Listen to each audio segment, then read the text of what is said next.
I used to bite my tongue and hold my breath, scared to rock the boat and make a mess, so I said quietly, agreed politely. I guess I forgot I had a choice, so I let you push me past my breaking point.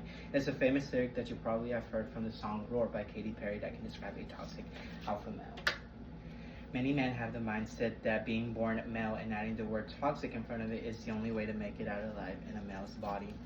1 in 5 men will not make it past the age of 50 due to toxic masculinity, says a source from Pan American Health Organization. Many men might experience a type of toxic masculinity that will change the simple mindset of how they're viewing things from now to a more seen, secured way of what is considered masculinity.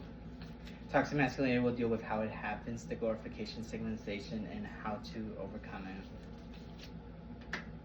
Why does it develop, and what is toxic masculinity? So before I'm able to answer this, we have to go back to when the child starts regaining memory and starts regaining knowledge. From an article by Anxiety Depression American Association, it states that at this time a child starts developing and starts regaining that knowledge and memory, and they might see that a father figure, usually their father figure, starts using aggravated voices or starts screaming. Being that said, though, that father is not doing it in a toxic way, but is just trying to show his point, or at that time he's just angered and he used his voice.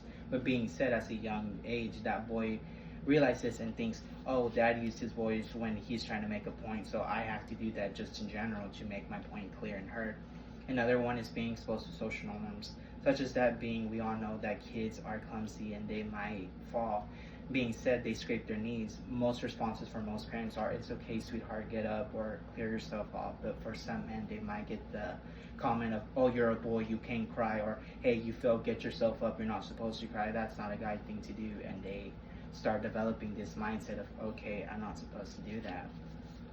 Which leads me to the glorification and stigmatization that a man's mind starts developing from what they were being heard and what they were being seen at a young age. That being said, their everyday lives, they see, hey, he's a boy, that's a man, so that's how I'm supposed to look like. And one of the biggest things that a boy can see is, oh, man has muscles, so I have to work out and I have to do excessive muscles, which brings to a point of aggravated and exhaustion. To a point of exhaustion, being said, a man can have a workout routine and can have, let's say, more properly appropriate an hour workout. Being said, he has water breaks and has all types of breaks. But being said, in a toxic mindset, he could have a 5-hour workout routine with no breaks, no water, no interruption. Being said, if someone does interrupt him, or if he interrupts his own self, he does a double punishment, such as instead of being 5, it's now 10 hours, or doubles his punishment. Another one is that from a young boy age, they don't do gender norms, or they realize that they're not appreciated, so they phase their way towards a more negative side. Being said, that it shows more of what I'm trying to say is goes more into the examples. That being said, a man could be at a funeral, and let's say that funeral is being held for their son or daughter who passed.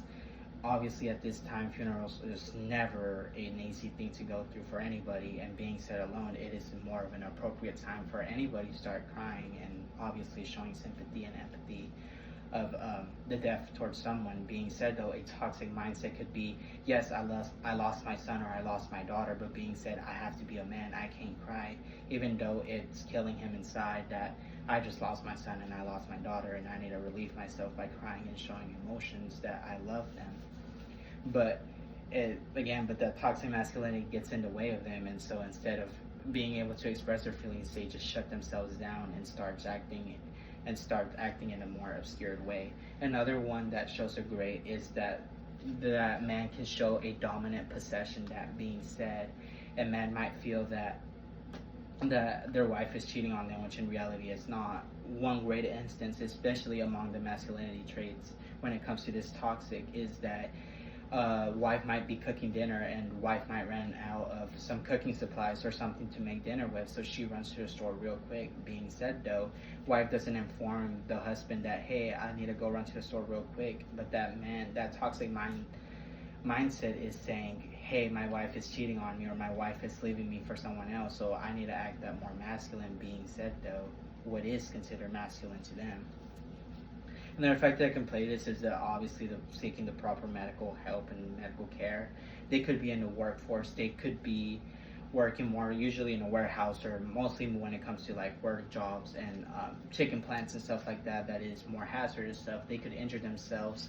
And instead of reporting it from work regulations and OSHA, which is a required thing that should happen when you hurt yourself extremely, they might have the mindset, no, I'm a man, I can't, and use that against threatening their own job or threatening other people, such as, if you report that, I'm gonna quit my job, and starts putting their job on the line and start threatening other people that do not report it. I'm a man, I can do it, I'll brush it off. The last topic that we're talking about is being true to yourself, being set alone. Being you is the only way to make it out of life. We now live in a world where there is technology and there is a mindset that, hey, there is help, that you can be anonymous.